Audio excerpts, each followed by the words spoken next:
All right, welcome everyone. Thank you for joining us today.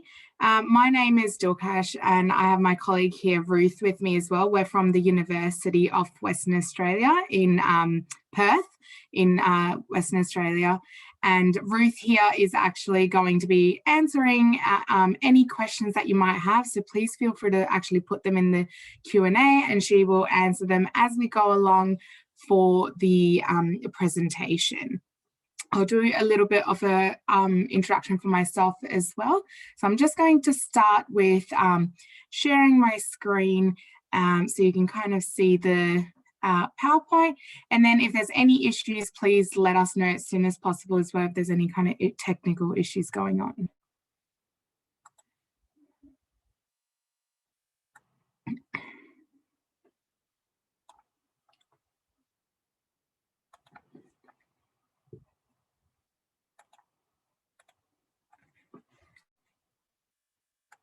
All righty, I hope everyone can see that.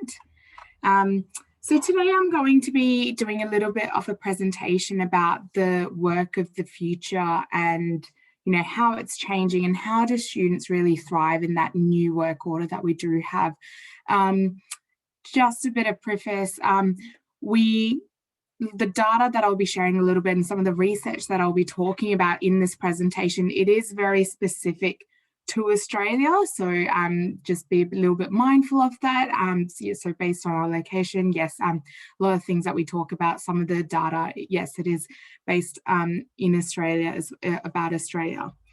So before we do get started, I would like to acknowledge that the University of Western Australia is located on Noongar land and that the Noongar people remain the spiritual and cultural custodians of their land, and we continue their practices, values and languages and beliefs.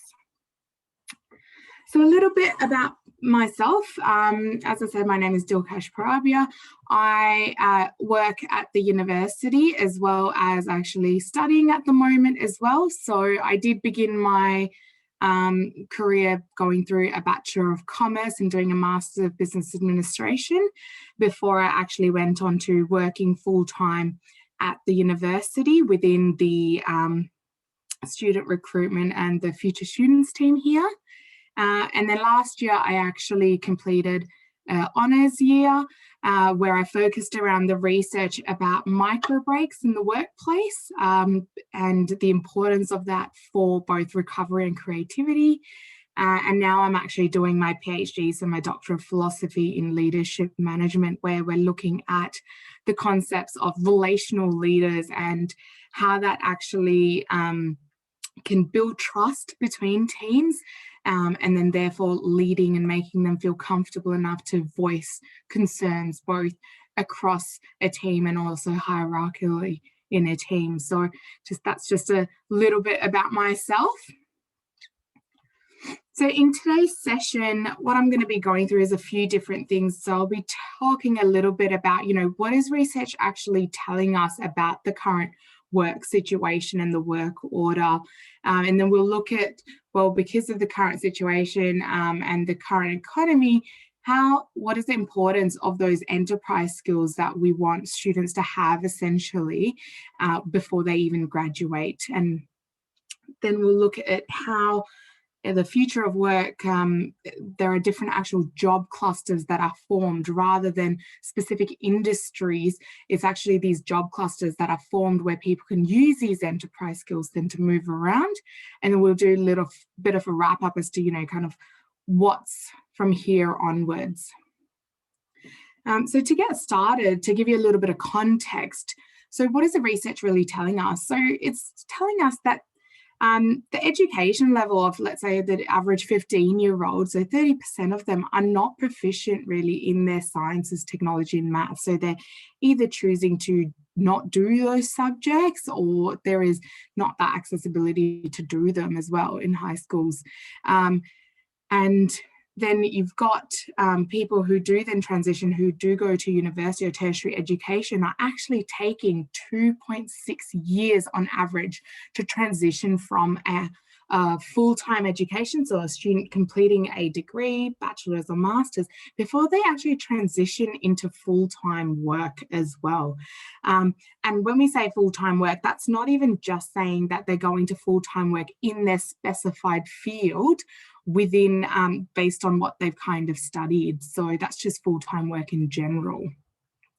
And we also see that 30% of young people are actually or underemployed. So obviously unemployed is when they don't have a job, or they are underemployed. So they currently have a job, maybe it's casual or part-time, but they're actually wanting to and willing to work full-time hours. So we do see there is that discrepancy between the supply and demand for jobs. And unlike the past, people aren't just having one or maybe two careers for the rest of their lives after finishing a qualification.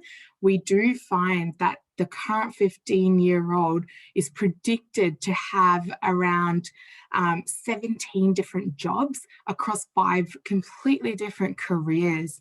So it's about how can we train these the new workforce to be ready to be able to sufficiently provide and actually for themselves and the society, and be ready for these different careers that they're going to have. And those could be even jobs that currently do not even exist. So how do we kind of prepare them for that?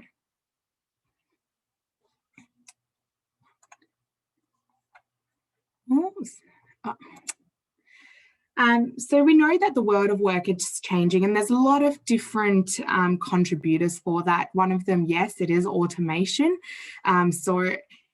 We do find that automation will affect 70% of graduate entry-level jobs. So those jobs that students might have gone into straight after completing their bachelor degree or honours or a master's will actually find that that job doesn't really exist anymore at the moment. And we do see also, so for example, if you think about automation and how those things are working, so you think about the supermarkets and the self-serve checkouts that we now have. So those jobs that was originally there for, you know, your checkout people is actually now being completely automated in some places.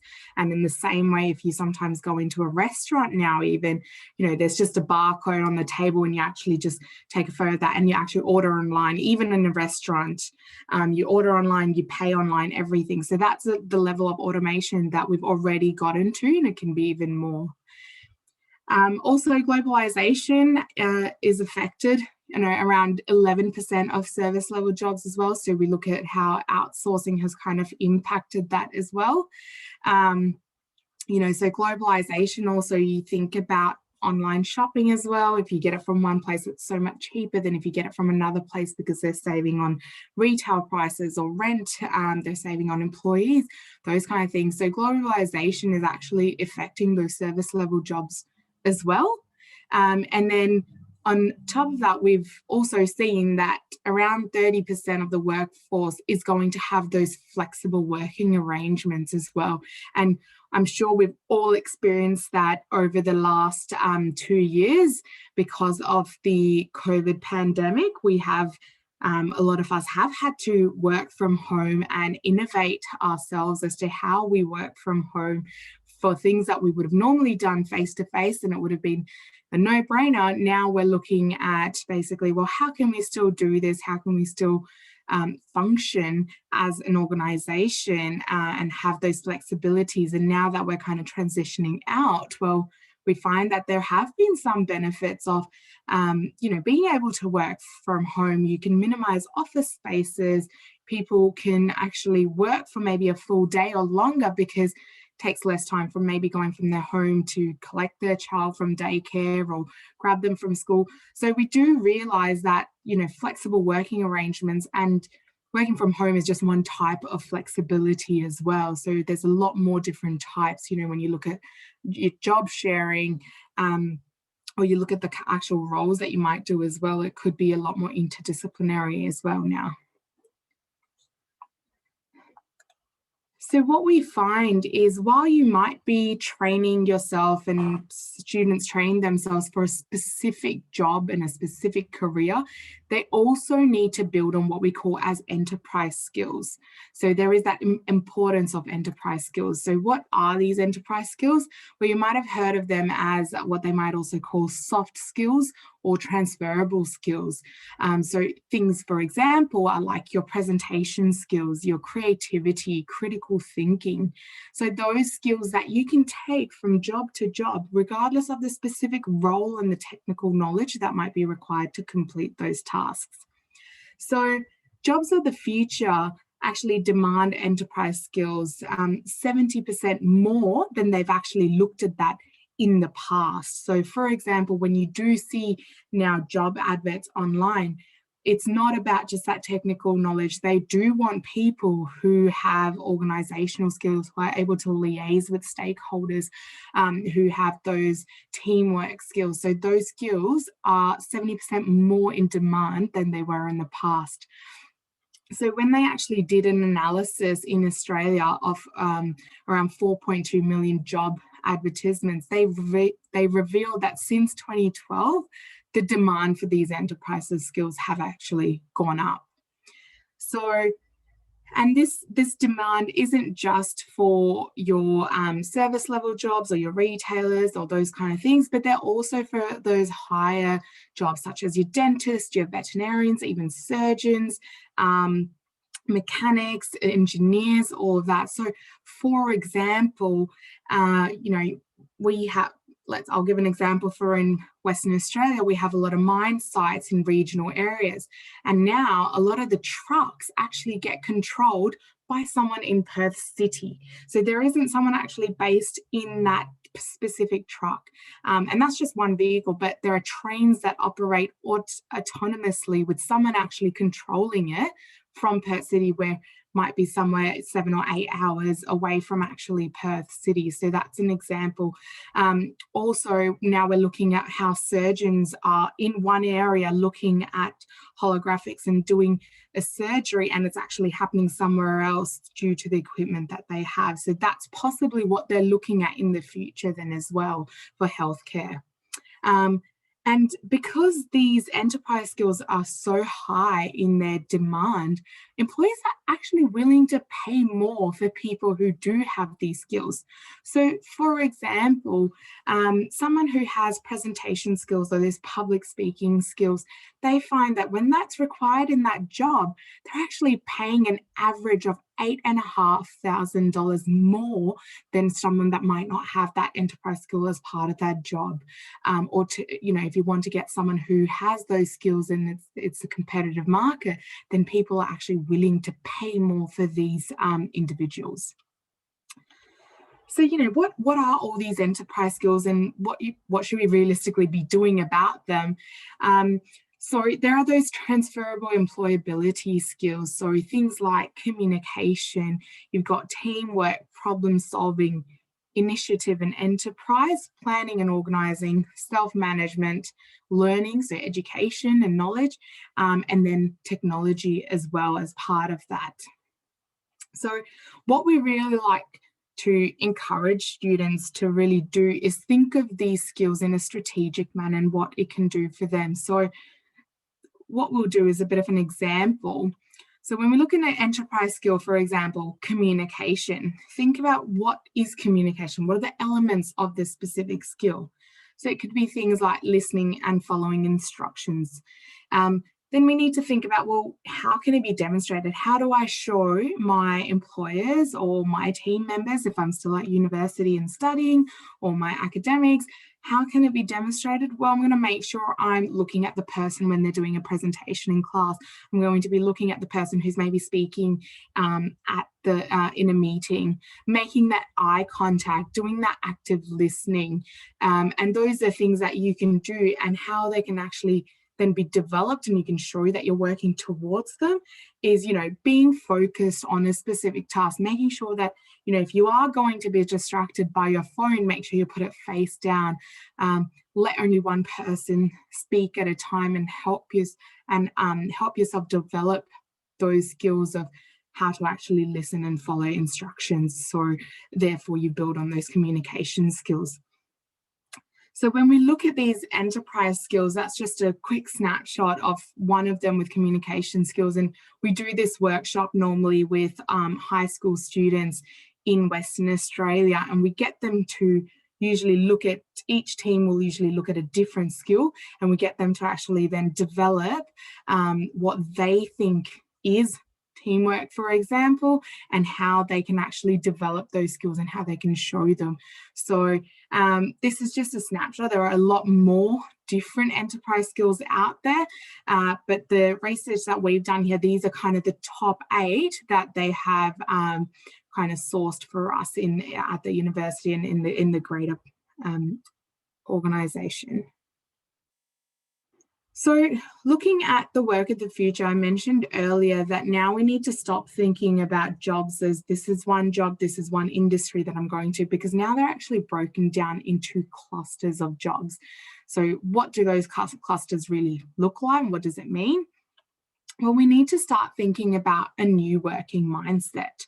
So another research that they did was when they analysed 2.7 million job ads, they revealed that they could actually break down these different jobs into 7 different clusters in the Australian economy, and that they actually overlap quite a bit, and a lot of jobs are quite related to each other, closely related to each other, and they focus, as we said, on those enterprise skills, not just the technical knowledge that they require. So what are those clusters that they've actually formed?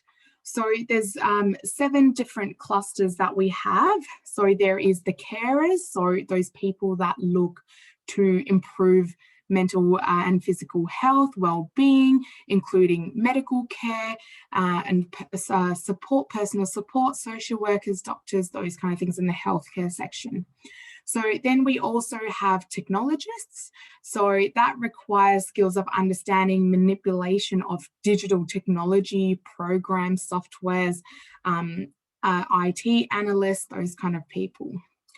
Then we also have the informers. So informers are those professionals involved in education, providing information to the public, business services. So you've got your school teachers, economists, intelligence officers, accountants, all of those kind of people as your informers. We also have what we call the generators. So they're the ones that require high level of interpersonal interaction in retail, sales, hospitalities, entertainments, those kind of things. Got designers, which is then involved in developing skills and knowledge of science, mathematics, and design to construct or engineer products of buildings. So you've got your clothing pattern makers, food technologists, electrical engineers, your architects, geologists, draftsperson, your engineers kind of fall into that as well. And then next you have what we call the artisans. So they require the manual task relating to construction or production, maintenance, technical service, customer service support. So things like electricians or carpenters or plumbers, those kind of people. And then lastly, we also have the coordinators. So they are the ones that involve repetitive administrative roles behind the scenes, so processing, bookkeepers, printers, fast food cooks or bus drivers, car park attendants, those kind of people. So the circles over here that you can see on the PowerPoint on this page actually also correlates with what specific industries are growing. So for example, the bigger the circle, the bigger growth that is expected. So yes, there is predicted to be more growth for your carers, your informers, your technologists, and a little bit of your generators. And what's actually decreasing in terms of demand is your artisans and your coordinators and a little bit of the designers. So what do we kind of look at, the probability, the portability of these enterprise skills? So what researchers actually found that when someone does one job, they're in one specific jobs, they actually gain so many different skills, those enterprise skills, that they can apply then for another 13 different jobs in sometimes a related field or something actually quite different as well. And I will go through an example of that as well soon. So because employers actually demand a lot of similar skills, both within these different clusters and also across the different clusters as well. So we need to think about,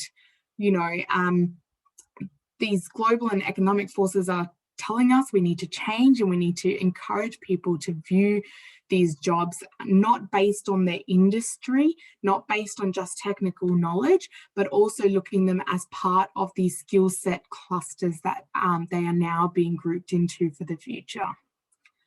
So looking at an example of a job that the skills might be required. So if we've got an environmental research scientist, they may have, a lot of skills. Just to mention a few, you've got your project management, communication, data analysis, business development, and a lot more that an environmental research scientist may need.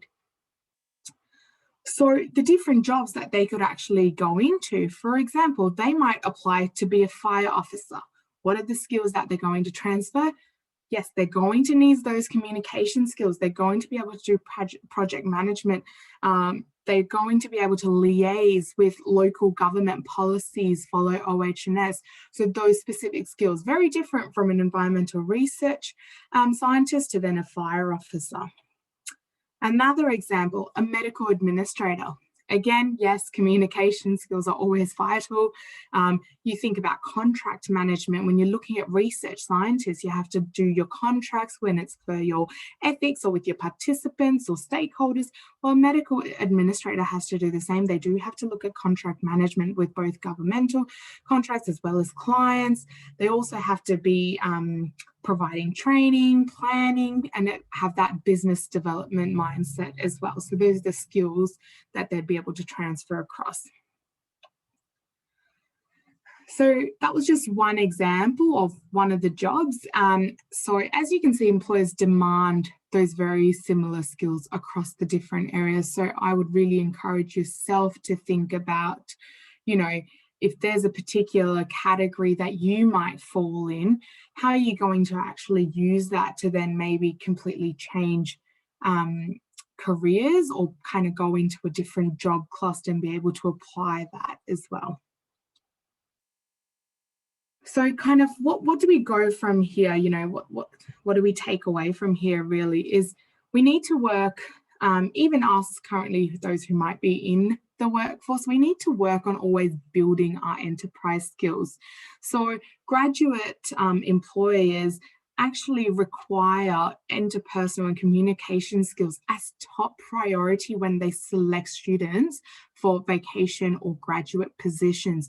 So while it's important for them to look at some students who might have 90% or 95% across their grades while doing a bachelor degree, they want to see, well, what more is there to this individual? What other skill sets can they bring to the organisation? And the top two being interpersonal and communication skills as well. So those academic grades that might have been emphasized quite a bit in the past, that's actually fourth on the list now. So it's not number one when employers, might be number one to maybe get you into the interview room, but then what sets you apart is these other enterprise skills that students actually get. So employers are kind of interested in what you can do for them, and then yes, a little bit of what you know when it comes to your expertise. So the way we encourage students to kind of do this at university is we provide them with a non-academic transcript at the end of their degree that actually says everything else that they've done outside of just their degree. So those kind of things are things like volunteering, doing internships, being part of programs where they engage in community service as well. So we call it the UWA Careers and Employability Award, and students have to meet certain criteria, attending workshops about how to create an effective resume, or how to maintain your LinkedIn profile. So they do all these things so that at the end of their degree, when they actually go and apply for those jobs, they can say, yes, I've done all of this in terms of my technical knowledge. I know this, I'm an expert in this field. But to complement this, I have also done all of these outside things out of my, your standard curriculum, so doing these extracurricular activities as well. And that formal documentation that the students get is very vital for when they actually go out and look for jobs, and also even vital now just to get internships while they're still studying at university. So that's something we've really focused on for our students as well. And what's the kind of advice we usually give to students for next steps is, they need to build and work on increasing their self-awareness, their personalities, their career values, and the career interests as well. So as I mentioned earlier, we do present this to our high school students, and we really encourage them that they don't need to wait till they get to university to start developing these skills and to start actually forming them. They start doing this while they're in high school. So, if they're part of the student council, they're working with teams, they're managing different stakeholders like parents, teachers, as well as their students. So we don't want them saying, I'll deal with this when I get to high school. I'll deal with this when I get to university. They actually need to start doing this in high school so they can build on their skills year on year as well. So they need to build these and learn and how to actually demonstrate them, as we talked about before, and how they can actually be developed as well. So it's really important also. So what I'm sharing today is obviously relevant to the current economy, the current situation, and things are always changing. And I think we can all take that away, as we know that things are always changing. So it is really important that a student stays in touch with what is changing in the future as well. So they need to keep themselves important. They need to take that responsibility of continuing to do their own research of, this is what I'm interested in. How is the economy changing? How are the professionals changing? How are recruiters changing? And how do I prepare myself for that as well? So that's kind of the advice I'd give for next steps from here as to where to go on next. And then we do have a team that is always on campus that we encourage students to get in contact with as well. So what we call the Future Student Centre, which we really encourage students to contact us and reach out to us should they want to kind of talk about this or talk about what their career path could possibly look like. So that's really it from me. I'll stop sharing the screen. So I hope you really enjoyed that. I'm sure Ruth's been busy in the background answering my Q&As if she's had them. But yeah, thank you everyone. If you do have questions, please put them in the Q&A.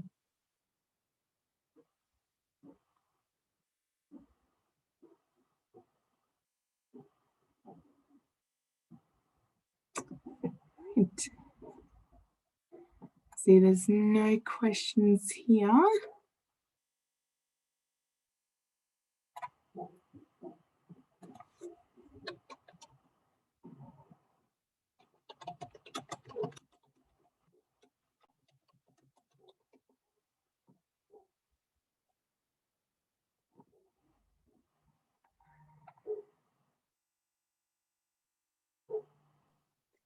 Thanks, Dilkash. There's no questions in the chat, so I think we can just say thank you to everybody who took part in the webinar, and thank you so much to Dilkash. It was so interesting to hear about the work of the future.